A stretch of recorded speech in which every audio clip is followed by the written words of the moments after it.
Okay, hi everyone. So today let's discuss this interesting problem. So it says you are holding a cage containing a bird.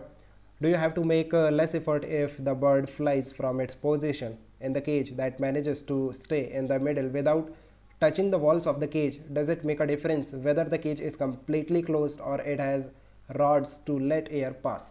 Fine. So देखो, let's say हमारे पास एक cage है और ये जो cage है इसका मास हम मान लेते हैं कैपिटल एम है, और एक बर्ड है जिसका जो मास है, इस तरह से कोई बर्ड है उसका मास स्मॉल एम मान लेते हैं, and you are holding this cage, right? So you have to apply a force in the upward direction. So let's say you are applying capital F to hold the cage. So initially अगर मैं बात करूँ, सो मैं first case assume कर रहा हूँ कि जहाँ पर आपका जो बर्ड है वो बॉटम में है, बॉटम ऑफ द केज में बैठा हुआ है. सो इस केस में आपको कितना फोर्स अप्लाई करना पड़ेगा? That will be simply capital M plus small m into g.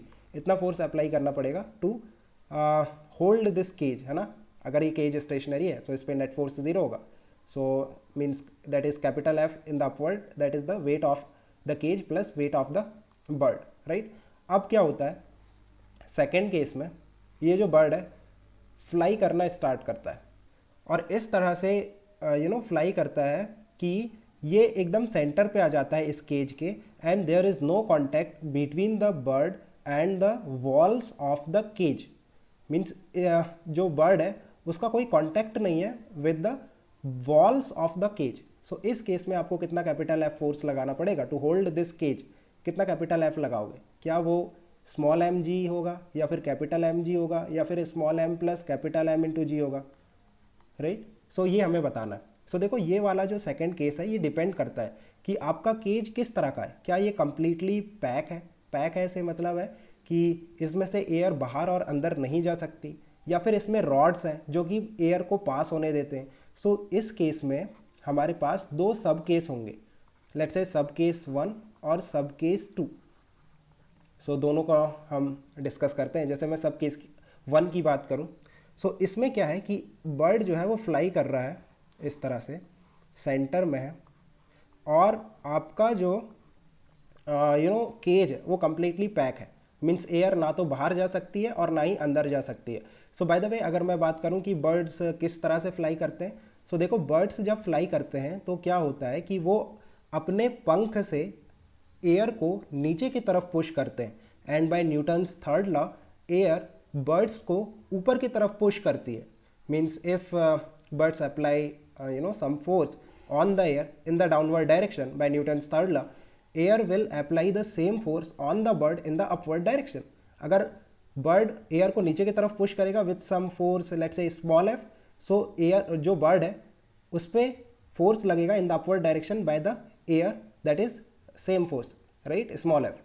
सो अगर मैं कहता हूँ कि ये जो बर्ड है ये फ्लाई कर रहा है, सो इसका जो वेट होगा that is small m into g. इसे कौन बैलेंस करेगा?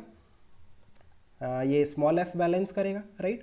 और ये जो स्मॉल एफ है, अभी देखो ये जो एयर है between the cage and the bird, यहाँ पे एयर होगा, राइट? सो एयर को ये जो बर्ड है नीचे की तरफ पुश कर रहा है विथ स्मॉल एफ जो कि बराबर है इसके वेट के.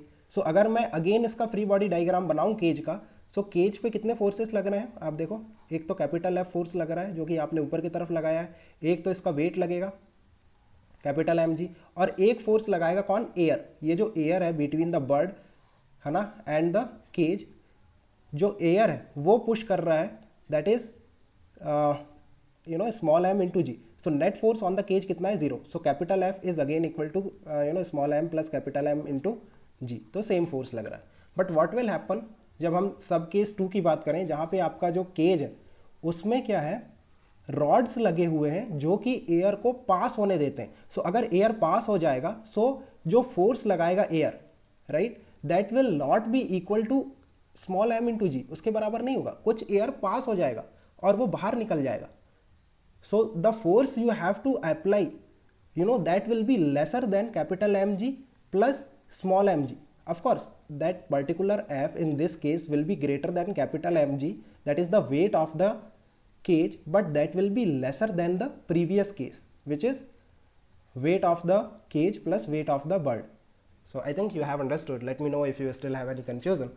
We can discuss further. Okay guys, keep working hard. Best of luck. Bye.